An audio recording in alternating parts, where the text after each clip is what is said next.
Bashas kitchen la இன்னைக்கு நம்ம பார்க்க போறது 10 minutes breakfast recipe cabbage bread aval poha with grapes juice. Cabbage bread aval poha எப்படி பண்றது breakfastக்கு அப்படின்றது தான் இந்த வீடியோல நம்ம பார்க்க போறோம். சோ இதுக்கு ஒரு 4 டீஸ்பூன் அவல் வந்து நான் தண்ணில ஊற வச்சிருக்கேன். இது ஒரு 10 minutes ஊற வெச்சா போதும். ஒரு 1 வெங்காயம் கட் பண்ணி எடுத்து வெச்சுக்கோங்க. 2 பச்சை மிளகாய், ஒரு கை அளவு cabbage, அப்புறம் கொஞ்சம் கொத்தமல்லி. cabbage போட்டு தான் இந்த போஹா செய்ய போறோம். அதனால நீங்க cabbage இதுக்கு கண்டிப்பா வேணும். ஒரு உருளைக்கிழங்கு வேக வச்சு எடுத்துர்க்கேன். இத நான் பாதி தான் போடுவேன். அப்புறம் ஒரு கை அளவு வேர்க்கடலை வறுத்தது, அப்புறம் கொஞ்சம் லெமன்.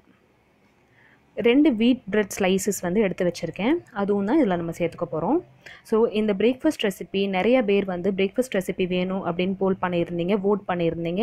சோ வோட் பண்ண எல்லாருக்குமே ரொம்ப ரொம்ப தேங்க்ஸ். சோ அவங்களுக்காக தான் இந்த வீடியோ நான் வந்து சீரியஸா போஸ்ட் பண்ண போறேன்.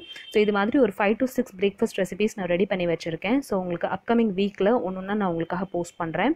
ஒரு 10 to 15 மினிட்ஸ்க்குள்ள ரொம்ப ஈஸியா இட்லி தோசையை தவிர வேற என்னென்னலாம் நம்ம பிரேக்ஃபாஸ்ட்க்கு prepare பண்ணலாம் அப்படின்றது தான் இந்த வீடியோ சீரிஸ்ல நம்ம பார்க்க போறோம். சோ ஃபர்ஸ்ட் இந்த bread aval poha செய்யிறதுக்கு எண்ணெய் ஊத்திக்கோங்க. ஃபர்ஸ்ட் ஒரு 2 டீஸ்பூன் எண்ணெய் ஊத்திட்டு கொஞ்சமா இதல ஜீரகம் சேர்த்து பொரிக்க விடுங்க.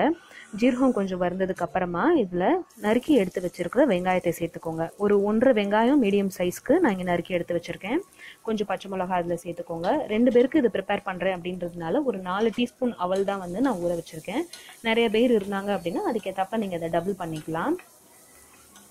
இப்போ இந்த வெங்காயத்தை நல்லா வதங்க விடுங்க. ரொம்ப நல்லா வதங்கணும்னு அவசியம் இல்ல. கொஞ்சம் லைட்டா பிரவுன் ஆனா போதும்.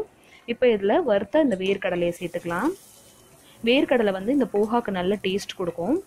வறுத்தது இருந்துச்சுனா நீங்க அப்படியே சேர்த்துக்கோங்க. பச்சையா இருந்துச்சு அப்படினா வேக வச்சிட்டு அதுக்கு அப்புறமா சேர்த்துக்கோங்க. ஒரு 2ல இருந்து 3 நிமிஷம் வதங்கினதுக்கு அப்புறமா இந்த கேபேஜ் நறுக்கி வச்சதை அதல சேர்த்துருங்க. சோ கேபேஜ் போட்டு இது செய்யிறதுனால மார்னிங் வந்து நமக்கு நல்ல ஃபில்லிங்கா இருக்கும். கேபேஜ் அப்புறம் உருளைக்கிழங்கு ரெண்டுமே இதல சேர்த்து போடுவோம் அப்படின்றதுனால. சோ வெறும் bread போஹா இல்ல வெறும் அவல் போஹா சாப்பிட பிடிக்காதவங்க இந்த மாதிரி மிக்ஸ்சர்ல வெச்சு நீங்க சாப்பிட்டு பார்க்கலாம். கேபேஜ் போடும்போதே bread slices-உம் சேர்த்து போட்டுருங்க. உங்களுக்கு wheat bread பிடிக்கலனா நீங்க நார்மல் sweet bread கூட போடலாம். குழந்தைகளுக்கு எது பிடிக்குதோ அந்த bread கூட நீங்க இதல சேர்த்துக்கலாம். bread எல்லாம் போட்டு ஒரு 2 நிமிஷம் வதங்க விடுங்க. அதுக்கு அப்புறமா வேக வச்ச உருளைக்கிழங்கையும் இந்த ஊற வச்சிருந்த அவலையும் சேர்த்துடுங்க. தண்ணி இல்லாமலே சேர்த்துக்கோங்க. ஏன்னா அவல்ல நல்லா உங்களுக்கு moisture இருக்கும். சோ அதுலயே நல்லா வந்து அது வதங்கிரும். அவல் போட்ட உடனே எல்லாமே நல்லா merge ஆயிரும். இப்போ இது எல்லாத்தையும் நல்லா கொஞ்சம் வதக்கிட்டு ஒரு 2 minutes அப்படியே வெச்சிருங்க. அதுக்கு அப்புறமா இதல மசாலா சேர்த்துக்கலாம். மசாலால பாத்தீங்கன்னா இதல மஞ்சள் பொடி கொஞ்சம் சேர்த்துக்கோங்க. இப்போ நான் ஒரு உருளைக்கிழங்கு அவிச்சு எடுத்தேன். ஆனா பாதி உருளைக்கிழங்கு தான் இதல சேர்த்திருக்கேன். உங்களுக்கு நிறைய உருளைக்கிழங்கு போட்டா பிடிக்கும் அப்படினா நீங்க அந்த ஒரு ஃபுல் உருளைக்கிழங்கையே கூட நீங்க அதல போட்டுக்கலாம். ஒரு 1/2 டீஸ்பூன் ஜீரக பொடி, அப்புறம் ஒரு 1/2 டீஸ்பூன் வந்து இதல மிளகாய் பொடி சேர்த்திருக்கேன். எல்லாத்தையும் சேர்த்துட்டு நல்லா mix பண்ணிக்கோங்க. மசாலா போட்டு கொஞ்சம் dry ஆகும். அப்ப மட்டும் ஒரு 2 டீஸ்பூன் எக்ஸ்ட்ரா அதல எண்ணெய் ஊத்திக்கோங்க. எண்ணெய் ஊத்திட்டு இந்த டிஷ்க்கு தேவையான salt சேர்த்துருங்க. சால்ட்டையும் சேர்த்துட்டு எல்லாத்தையும் நல்லா mix பண்ணிருங்க. அவல் வந்து தண்ணில ஊற வச்சிருந்தது அப்படின்றதுனால சீக்கிரமா வெந்துரும். bread-உம் நல்லா வந்து சாட் ஆயிருச்சு எண்ணெயில. சோ இது பாத்தீங்கன்னா இப்போ எல்லாத்தையும் mix பண்ணி அந்த சூடு ஏறுற டைம் மட்டும் தான் ஒரு மினிமம் ஒரு 10 மினிட்ஸ்ல வந்து இந்த பிரேக்ஃபாஸ்ட் நம்ம prepare பண்ணிரலாம். அவ்வளவுதான் ரெடி ஆயிருச்சு. இத சர்வ் பண்றதுக்கு முன்னாடி ஒரு கை அளவுக்கு கொத்தமல்லி இது மேல போட்டுருங்க. அப்புறம் ஒரு 1/4 லெமன் வந்து ஸ்குவீஸ் பண்ணுங்க. அதுக்கு மேல வேண்டாம், ரொம்ப புளிப்பாயிரும். ஒரு 2 டீஸ்பூன் லெமன் இருந்தா போதும். ஜஸ்ட் வந்து உங்களோட ஃப்ளேவர் என்ஹான்ஸ் பண்ணி கொடுக்கிறதுக்கு அவ்வளவுதான். சோ இந்த பிரேக்ஃபாஸ்ட் இப்போ ரெடி ஆயிருச்சு. கரெக்ட்டா ஒரு 10 மினிட்ஸ்க்குள்ளேயே இந்த பிரேக்ஃபாஸ்ட் நான் வந்து ரெடி பண்ணிட்டேன். இப்போ வந்து கேபேஜ் போடுறதுனால இது நல்ல ஒரு ஃப்ளேவரும் டேஸ்ட்டும் கொடுக்கும். சோ நம்ம யூசுவலா போஹா வந்து வெறும் பீனட்ஸ் போட்டு செஞ்சு பார்த்திருப்போம். நான் இதுல யூசுவலா வந்து கேப்சிகமும் சேர்த்துக்குவேன். ஆனா இன்னைக்கு கேப்சிகம் இல்லாததுனால நான் வெறும் கேபேஜ் வச்சு நான் செஞ்சுட்டேன்.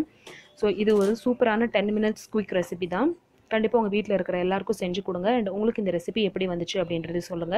குழந்தைகளுக்கு கொடுக்குறீங்க அப்படினா சாஸ் வெச்சு நீங்க இத சர்வ் பண்ணலாம். நான் இது கூட சாஸும் இன்னைக்கு வந்து கிரேப் ஜூஸும் செய்ய போறேன். சோ இது கொஞ்சம் மார்னிங் வந்து லைட்டா தான் இருக்கும் அப்படின்றதுனால கொஞ்சம் ஃபில்லிங்கா இருக்கணும். ப்ளஸ் சம்மருக்கு வந்து கொஞ்சம் நமக்கு டீஹைட்ரேட் ஆகாம இருக்கணும் அப்படின்றதுக்காக ஒரு ஜூஸ் prepare பண்ண போறேன். சோ இது பாத்தீங்கன்னா பன்னீர் திராட்சையை நான் வாஷ் பண்ணிட்டு ஜூஸர்ல போட்டுருக்கேன். சோ இது வந்து நான் தண்ணி ஊத்துவேன். அப்புறம் ஒரே ஒரு ஆம்லா சேர்த்துக்குவேன். ஒரே ஒரு நெல்லிக்காய் சேர்த்துக்குவேன். கொஞ்சம் லைட்டா புளிப்பா இருக்கும். நல்ல டேஸ்ட் இருக்கும். ஏன்னா நெல்லிக்காய் வந்து தனியா சாப்பிடுறதுக்கு நமக்கு டைம் இருக்காது. ப்ளஸ் வந்து ஆஃபீஸ் போகும்போது அதை நம்ம மறந்துடுவோம் நெல்லிக்காய் நம்ம உடம்புல சேர்த்துக்கிறத. ஸோ இதில் வந்து நெல்லிக்காய் ஒரே ஒரு நெல்லிக்காய் கட் பண்ணிவிட்டு கொஞ்சம் ஹனி அப்புறம் கொஞ்சம் சர்க்கரை சேர்த்துருக்கேன். அவ்வளோதான், நம்மளோட ஜூஸ் இப்போ ரெடி ஆயிடுச்சு. ஸோ இந்த பிரேக்ஃபாஸ்ட் வந்து சீக்கிரமாக ரெடி பண்ணியாச்சு. ஸோ இட்லி தோசையை தவிர வேறு என்னென்னலாம் நம்ம பிரேக்ஃபாஸ்ட் பண்ணலாம் அப்படின்றது தான் இந்த சீரீஸ் ஆஃப் வீடியோஸில் நீங்கள் பார்க்க போகிறீங்க. ஸோ எனக்கு வோட் பண்ணதுக்கு ரொம்ப ரொம்ப தேங்க்ஸ். அப்புறம் இஃப்தார் ரெசிபீஸும் நான் வந்து ஈவினிங்கில் போஸ்ட் பண்ணுறேன், என்னென்ன ஸ்நாக்ஸ் வந்து நான் இஃப்தாருக்கு வந்து ப்ரிப்பேர் பண்ணலாம் அப்படின்றது. ஸோ இந்த ரெசிபி உங்களுக்கு கண்டிப்பாக பிடிச்சிருக்கும் அப்படின்னு நினைக்கிறேன். இந்த பிரெட் அவல் போஹா ரெசிபி உங்களுக்கு பிடிச்சிருந்துச்சு அப்படின்னா இந்த வீடியோக்கு ஒரு லைக் கொடுங்க. அண்ட் என்னோட சேனலை ஃபர்ஸ்ட் டைம் பார்க்குறீங்கன்னா கண்டிப்பாக சப்ஸ்கிரைப் பண்ணுங்கள். தேங்க்யூ ஸோ மச் ஃபார் வாட்சிங். பாய்.